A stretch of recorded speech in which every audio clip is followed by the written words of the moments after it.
Hi, I'm Dr. Dexter Penn, founder of Kagera, and I'm also a researcher at the UCL Dementia Research Center, where I examine financial decision-making and how that is disrupted by different dementia syndromes to try to better protect individuals living with dementia from financial exploitation. I was an invited speaker at Money20 last week in Amsterdam between the 6th and 8th of June 2023. And I just wanted to make this video just to tell you a little bit more about my experience there.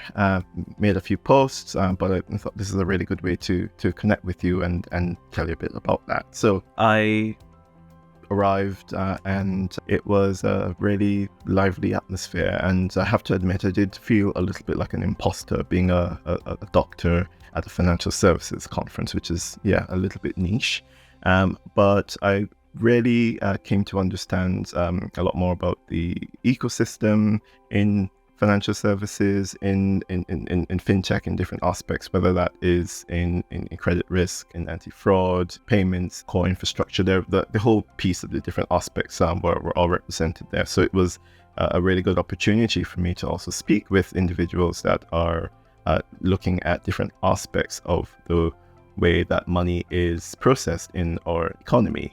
And I thought actually there's quite a lot going on and a lot of innovation happening, but there is still a huge gap in terms of what differentiation there might be in order to better support individuals that have characteristics of financial vulnerability. My talk, it was on the neuroscience of financial decision making, where I introduced the concept of financial capability and financial competence and capacity, and how that interacts with environmental factors and the context around you, and how that sort of impacts your performance, and really connected that to the processes that organizations are currently using in order to support individuals. And it's really important with the new consumer duty coming in to actually think about these things and make process optimizations to be able to differentiate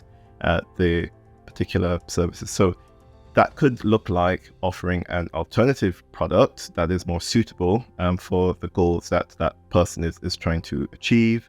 Or it may be a situation where you're providing differentiated communication through whatever channel that that person is interacting with the organization.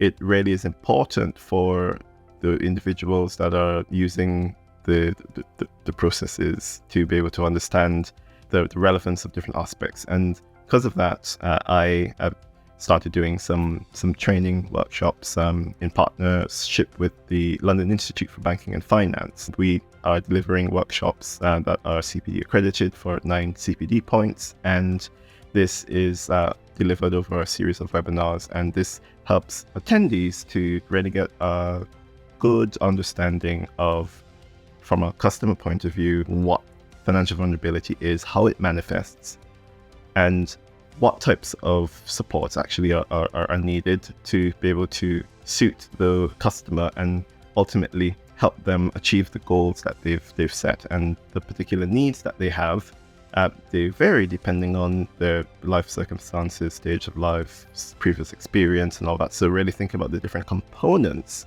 of that person's ability. It's really important, because our circumstances, they can change at any time. Any of us can become vulnerable for a variety of reasons. So being able to think more laterally about this is going to be crucial to make the most of the opportunity that new consumer duty presents us to be able to improve the outcomes of individuals who have characteristics of vulnerability. I wrote a little article about this that you can read, but I just thought I would share a little video. If you have any particular questions or comments, please leave them below, and I really want to continue the conversation.